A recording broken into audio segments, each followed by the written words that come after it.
जय श्री कृष्णा। आप सभी को मार्गशीर्ष गुरुवार की ढेरों शुभकामनाएं। प्रिय दर्शकों, आज हम सुनेंगे मार्गशीर्ष गुरुवार पर सुनी जाने वाली महालक्ष्मी की कथा। माँ महालक्ष्मी की यह व्रत कथा अत्यंत ही कल्याणकारी है। जो इसका श्रवण करता है उसे माँ लक्ष्मी का आशीर्वाद प्राप्त होता है, और जो मार्गशीर्ष व्रत पूजन तथा कथा श्रवण संपूर्ण करता है उसकी सभी मनोकामनाएं माँ लक्ष्मी अवश्य पूर्ण करती हैं। उसके घर में धन धान्य का भंडार होता है, माँ का सदा वास होता है, और वह मनुष्य सभी धन संपत्ति ऐश्वर्यों को प्राप्त करता है। आइए कथा आरंभ करेंगे। आपसे निवेदन है कि यह माँ की पावन पुण्यदायी कथा का वीडियो है, तो कृपया इसे एक बार लाइक अवश्य कर दीजिएगा।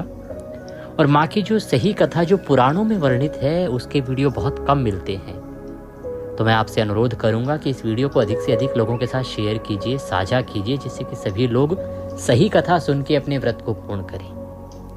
और माँ का जितना आप प्रचार प्रसार करेंगे, उनकी कथाओं का जितना प्रचार प्रसार करेंगे, उतना कल्याण होगा।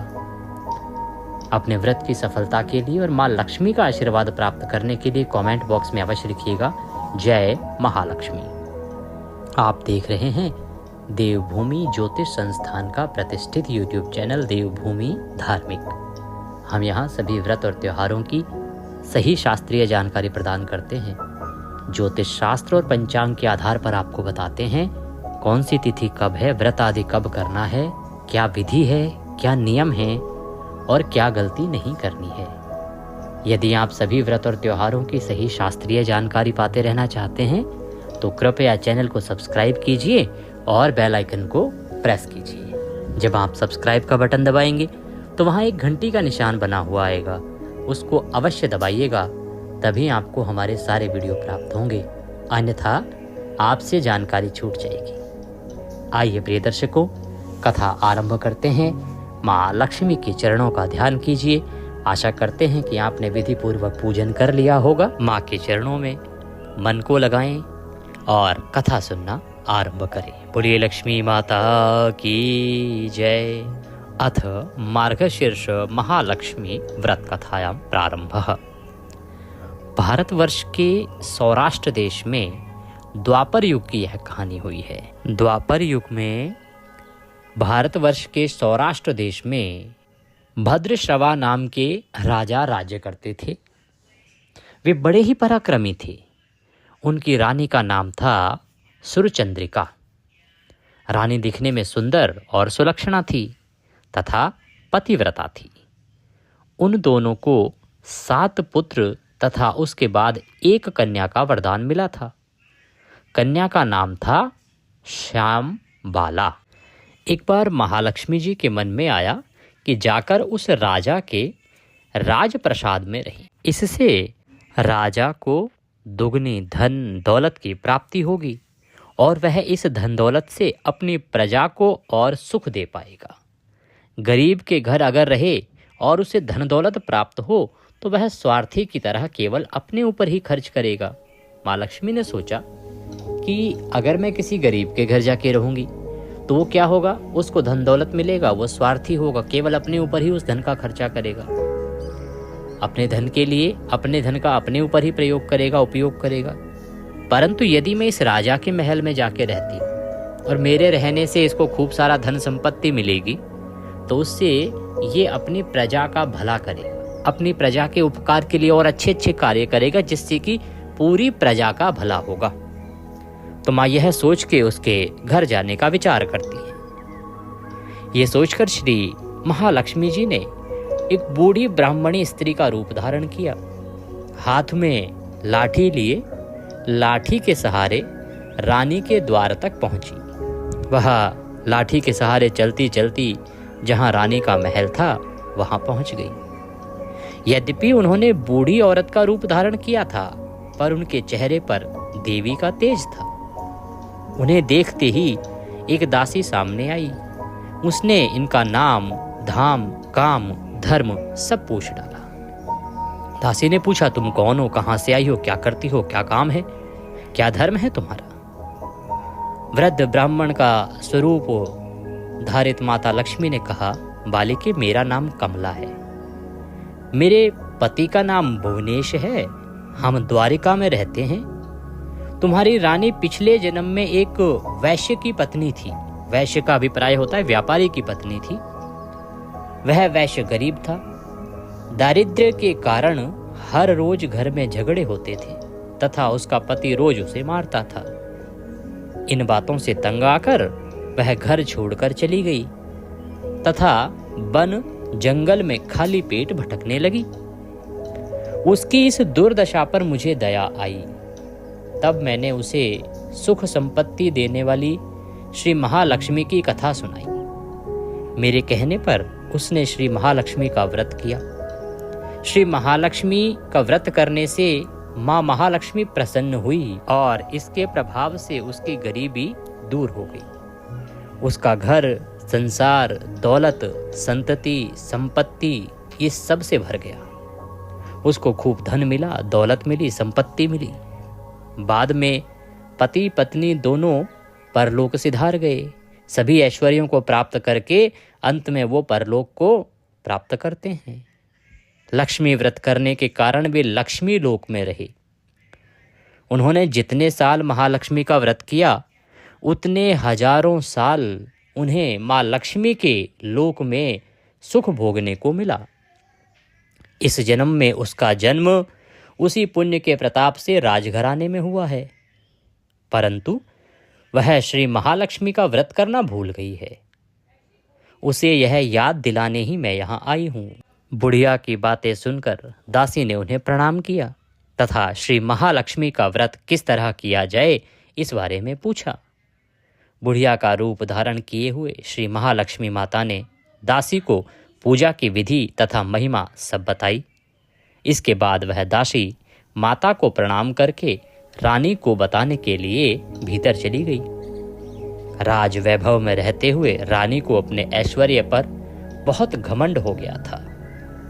संपत्ति तथा अधिकार की वजह से वह उन्मत्त हो गई थी। दासी द्वारा बताई गई बुढ़िया की बातें सुनकर वह आग बबूला होकर राजद्वार पर आई और राजद्वार पर आकर बुढ़िया रूपी महालक्ष्मी पर बरस पड़ी। खूब क्रोध किया उसने। ऐसा ही होता है प्रिय भक्तों, जब कोई धन दौलत में उन्मत्त हो जाता है तो मतवाला हाथी जैसे चलता है कुचलते हुए, उसे कुछ नहीं दिखाई देता। उसी प्रकार से उस रानी को भी कुछ नहीं दिखाई दिया कि वो कौन है कौन नहीं है, क्या कह रही है। उसे तो अपनी धन दौलत रूप पर घमंड था। अतः उसने महालक्ष्मी माता जो बुढ़िया के रूप में उसके द्वार पर थी उसे खूब खरी खोटी सुनाई। परंतु रानी का इस कदर रूखा बर्ताव तथा अपना अनादर देखकर माता ने वहां ठहरना ठीक ना समझा और वे वहां से चल पड़ी। राह में उन्हें राजकुमारी श्यामबाला मिली। उन्होंने श्यामबाला को सारी बात बताई। जब राजकुमारी श्यामबाला ने सारी बातें सुनी उसे बड़ा दुख हुआ। उसने माता महालक्ष्मी से जो कुछ हुआ उसके लिए क्षमा मांगी। माता को उस पर दया आई। उन्होंने श्यामबाला को श्री महालक्ष्मी व्रत के बारे में बताया। उस दिन अगहन मास अर्थात मार्गशीर्ष का महीना था और मार्गशीर्ष माह का पहला गुरुवार था। श्यामबाला ने परम श्रद्धा से श्री महालक्ष्मी का व्रत रखा। फलस्वरूप राजा सिद्धेश्वर के सुपुत्र मालाधर से उसका विवाह हुआ। वह धन दौलत ऐश्वर्य वैभव से माला माल हो गई। पति के साथ ससुराल में आनंद से दिन बिताने लगी। इधर श्री महालक्ष्मी का रानी पर खूब प्रकोप हुआ, क्योंकि रानी ने तो उसे फटकार कर भगा दिया था। फलस्वरूप राजा भद्रश्रवा का राज्य एवं राज कारोबार सब नष्ट हो गया। यहाँ तक कि खाने के भी लाले पड़ गए। ऐसी हालत में एक दिन रानी ने राजा से निवेदन किया कि हमारा दामाद इतना बड़ा राजा है, धनवान है, ऐश्वर्यशाली है, क्यों ना उसके पास जाएं, अपना हाल उसे बताएं, वह अवश्य ही हमारी मदद करेगा। इस बात पर राजा भद्रश्रवा दामाद के पास रवाना हुए। राज्य में पहुंचकर एक तालाब के किनारे थोड़ी देर विश्राम के लिए ठहरे। तालाब से पानी लेने आते जाते दसियों लोगों ने उन्हें देखा। उन्होंने विनम्रता से उनकी पूछताछ की कि वो कौन हैं, कहाँ से आए हैं। जब उन्हें ये मालूम हुआ कि वे रानी श्यामबाला के पिता हैं, तो दौड़ते हुए जाकर उन्होंने रानी को सारी बात बताई। रानी ने दासी के हाथ राज परिधान भेजकर बड़े ठाठ से उनका स्वागत तथा आदर सत्कार किया, खान पान करवाया। उनका उत्तम स्वागत सत्कार हुआ। जब वे लौटने लगे तो सोने की मोहरों से भरा हुआ घड़ा दिया। राजा भद्रश्रवा जब वापस लौटे तो उन्हें देखकर रानी सुरत चंद्रिका खुश हो गई। उन्होंने सोने की मोहरों से भरे घड़े का मुंह खोलकर, हाय भगवान, घड़े में धन के बदले कोयले मिले। यह सब श्री महालक्ष्मी के प्रकोप से हुआ था। इस प्रकार दुर्दशा में और कई दिन बीत गए। इस बार रानी स्वयं अपनी कन्या के पास गई। वह दिन अगहन माह का अंतिम गुरुवार था। श्यामबाला ने श्री महालक्ष्मी का व्रत किया, पूजा की, अपनी माता से भी व्रत करवाया। इसके बाद रानी अपने घर आई। श्री महालक्ष्मी का व्रत रखने पर उसे फिर से अपना राजपाट, धन दौलत, ऐश्वर्य सब प्राप्त हुआ। वह फिर से सुख, शांति, आनंद में जीवन बिताने लगी। कुछ दिनों बाद राजकन्या श्यामबाला अपने पिता के घर आई। उसे अपने घर देखकर सुरत चंद्रिका को पुरानी बातें याद आ गई। यहीं की श्यामबाला ने अपने पिता को घड़ा भर कोयला दिया था और उसे तो कुछ भी नहीं दिया था। इसी कारण श्यामबाला को पिता के घर आने पर उसका कोई आदर आतिथ्य नहीं हुआ। देखिए विडंबना। रानी ने सोचा कि जब उसके पिता मजबूरी में गए थे तो उसको कोयला भरा हुआ एक घड़ा दिया था, और जब मैं गई उसके घर तो मुझे तो कुछ भी नहीं दिया। वो भूल गई कि माँ लक्ष्मी का व्रत उसी ने बताया था, और इसी कारण से, क्रोध के कारण, उसने अपनी पुत्री श्यामबाला का स्वागत, आतिथ्य सत्कार भी नहीं किया, बल्कि उसका अनादर किया। पर उसने इस बात का बुरा नहीं माना। अपने घर लौटते समय उसने पिता के घर से थोड़ा नमक ले लिया। अपने घर लौटने पर उसके पति ने पूछा, अपने मायके से क्या लाई हो?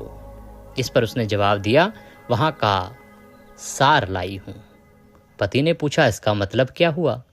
श्यामबाला ने कहा, थोड़ा धीरज रखें, सब मालूम हो जाएगा। उस दिन श्यामबाला ने सारा भोजन नमक डाले बिना बनाया और परोस दिया।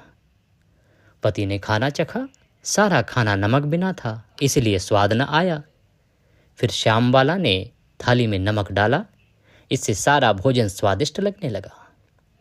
तब श्यामबाला ने पति से कहा, यही है वह मायके से लाया हुआ सार। पति को उसकी बात सही लगी। फिर वह दोनों हंसी मजाक करते हुए भोजन करने लगे। कहा गया है कि इस तरह जो कोई श्रद्धा भाव से श्री महालक्ष्मी जी का पूजन करता है, व्रत करता है, माता की कृपा उसे प्राप्त होती है, सुख संपत्ति शांति प्राप्त होती है, सभी मनोकामनाएं पूरी होती हैं। परंतु यह सब प्राप्त होने पर माता की पूजा को भूलना नहीं चाहिए। हर गुरुवार को व्रत पाठ अवश्य करना चाहिए। इस तरह श्री महालक्ष्मी जी की महिमा भक्तों की मनोकामना पूर्ण करती है। बोलिए लक्ष्मी माता की जय।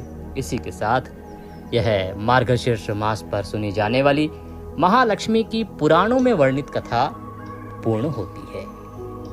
यहाँ मैं आपको एक और कथा सुनाने जा रहा हूँ जो कि आधुनिक रूप में प्रचलित है, क्योंकि मैं अपने चैनल पर वो सभी वृतांत आपके लिए लेके आता हूँ जो समाज के लिए आवश्यक होते हैं। ये जो कथा है ये पुराणों में लिखित है, ये आपको अवश्य सुननी चाहिए। दूसरी कथा इसलिए क्योंकि बहुत लोग कहेंगे पंडित जी ये वाली कथा तो नहीं, हमारे यहाँ तो दूसरी वाली होती है, क्योंकि आजकल तथाकथित प्रचलित चीज़ें भी होती हैं। तो जो प्रचलित कथा है अब मैं आपको वो सुना देता हूँ, क्योंकि कुछ प्रांतों में ये कथा भी सुनी जाती है। बहुत छोटी कथा है ये, आइए उसे आरंभ करते हैं। मार्गशीर्ष महालक्ष्मी द्वितीय कथायां प्रारंभ। एक गांव में एक गरीब ब्राह्मण रहता था। वह नियमित रूप से जगत के पालनहार भगवान विष्णु की आराधना करता था। उसकी पूजा भक्ति से प्रसन्न होकर उसे भगवान विष्णु ने दर्शन दिए और ब्राह्मण से वर मांगने के लिए कहा। तब ब्राह्मण ने लक्ष्मी जी का निवास अपने घर में होने की इच्छा जाहिर की। उन्होंने कहा कि प्रभु, लक्ष्मी जी का निवास मेरे घर में हो, यही वर चाहिए। तब श्री विष्णु ने लक्ष्मी जी की प्राप्ति का मार्ग उसे बताया। उन्होंने बताया कि मंदिर के सामने एक स्त्री आती है जो यहाँ आकर उपले थापती है। तुम उसे अपने घर आने का निमंत्रण देना, वही देवी लक्ष्मी है। विष्णु जी ने ब्राह्मण से कहा, जब धन की देवी माँ लक्ष्मी तुम्हारे घर पधारेंगी तो तुम्हारा घर धन और धान्य से भर जाएगा। यह कहकर विष्णु जी चले गए। अगले दिन वह सुबह ही मंदिर के सामने बैठ गया। लक्ष्मी जी उपले थापने के लिए आई तो ब्राह्मण ने उनसे अपने घर आने का निवेदन किया। ब्राह्मण की बात सुनकर लक्ष्मी जी समझ गई कि यह सब विष्णु जी के कहने से हुआ है। लक्ष्मी जी ने ब्राह्मण से कहा कि मैं चलूंगी तुम्हारे घर, लेकिन इसके लिए पहले तुम्हें महालक्ष्मी का व्रत करना होगा। 16 दिनों का यह व्रत होगा। 16 दिन तक व्रत करने और 16वें दिन रात्रि को चंद्रमा को अर्घ्य देने से तुम्हारा मनोरथ पूर्ण होगा। ब्राह्मण ने देवी के कहे अनुसार व्रत और पूजन किया और देवी को उत्तर दिशा की ओर मुंह करके पुकारा। उसके बाद देवी लक्ष्मी ने अपना वचन पूरा किया और उसके घर में वास किया, जिससे उसके घर में खूब धन संपत्ति और ऐश्वर्य की प्राप्ति हुई। मान्यता है कि उसी दिन से इस व्रत की परंपरा आरंभ हुई। माता लक्ष्मी ने जिस प्रकार से उस ब्राह्मण पर कृपा की, उसी प्रकार से सब पर कृपा करे। कहने वाले, सुनने वाले, हुंकारा भरने वाले सबका कल्याण करे। बोलिए लक्ष्मी माता की जय। इसी के साथ यह कथा यहाँ पूर्ण होती है।